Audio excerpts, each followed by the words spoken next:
We do it every single day, most of the time without even thinking about it. But what if I told you that walking, one of the most basic things we do, is actually a kind of superpower? Today, we're going to dive into some incredible science that shows how this one simple act can totally transform your health, your body, and yeah, even your mind. Okay, so for years, we've all had this one number just hammered into our brains: 10,000 steps, right? It's the default goal on pretty much every fitness tracker out there. But have you ever stopped to wonder where that number even came from? And maybe more importantly, is that what the science actually says we should be aiming for? Well, here's the thing. It turns out that whole 10,000 step goal wasn't really born in a science lab. Nope. It came from a marketing campaign for a Japanese pedometer way back in the 1960s. But recent science, and I'm talking a massive global review of 57 different studies led by the University of Sydney, it tells a completely different story. Now, this is the number that should get your attention.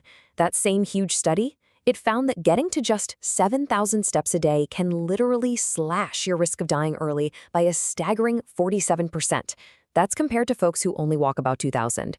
So the takeaway here is crystal clear. You do not need to hit that big, intimidating 10,000 step goal to get some truly life-changing benefits. And believe me, the benefits go way, way beyond just living longer.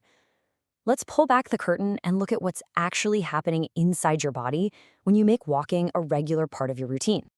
The list is pretty amazing. A daily walk strengthens your heart, it supports your joints, and it can even boost your immune system. Experts from Loma Linda University explain that it helps control your blood sugar, it lowers that stress hormone cortisol, and it even helps you sleep better at night. It's basically a full body reset, and all it takes is putting one foot in front of the other. But you might be wondering, okay, how fast do I need to go? Well, here's a brilliant, super simple trick called the talk test. To really get those good cardiovascular benefits, you want to be walking at a pace where you can still hold a conversation, but you're not about to belt out your favorite song. That's it. That's the sweet spot. Okay, so we've covered the body, but the benefits do not stop there. Walking isn't just a workout for your body. It's honestly one of the best things you can do for your brain, especially as you get older. I want you to think of it like this. With every single step, you're not just moving your legs, you are actively protecting your mind. There are so many studies that confirm this direct link between physical activity and keeping our minds sharp as we age. Just look at this data from California State University's Stanislaus. It paints a really clear picture. You can see that as physical activity goes up, so do the scores for working memory. And that's your brain's ability to hold on to and work with information in the moment, a skill that is absolutely crucial for, well, everything in daily life. And the impact on long-term brain health? It's just as impressive. That same University of Sydney study found that hitting 7,000 steps a day dropped dementia risk by 38%. Now, pushing to 10,000 steps only added another 7%. So once again, that 7,000 step mark is where you get the biggest bang for your buck. Okay, so walking is amazing for the body, and it's a huge boost for the brain. We've got that. But it has another kind of secret superpower. It might just be the single most powerful creativity tool that you're not using. We've all heard the stories, right? People like Steve Jobs were famous for their walking meetings. For years, it was just this hunch that walking helped people think better. But as these Stanford researchers point out, we now finally have the science to prove why that is. And this number? Well, it's pretty mind-blowing.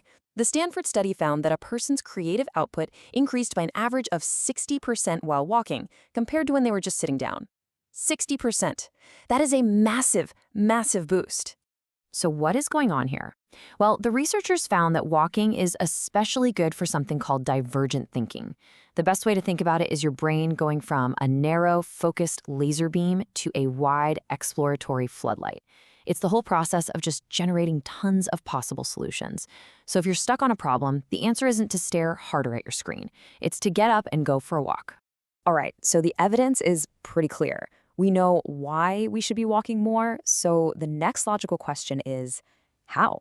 How do you actually build a consistent daily walking practice that sticks? The writer Libby Delana breaks this down beautifully. First, you have to find your why. Are you doing this for stress relief, to spark new ideas? Then start small, so small that you can't possibly say no. Get your shoes and clothes ready the night before. Get rid of any excuses. And finally, try to walk at the same time every day. That's how you build the habit. And hey, you don't need to carve out a huge block of time for this. You can just weave more walking into your day with these simple little tricks. park a little farther away. Always take the stairs. Or maybe turn that next one-on-one meeting into a walk and talk. These small changes add up to big step counts, trust me. And I think this quote from the lead researcher of that massive University of Sydney study, it really just sums everything up perfectly. Don't worry about hitting some perfect arbitrary number. The real goal is just to move a little more today than you did yesterday. It's all about progress, not perfection. So, we've seen the science. Walking can protect your body, it can sharpen your mind, and it can unlock your creativity. The only question left is, what are you waiting for? What big idea, what solution, what moment of clarity is waiting for you just one walk away?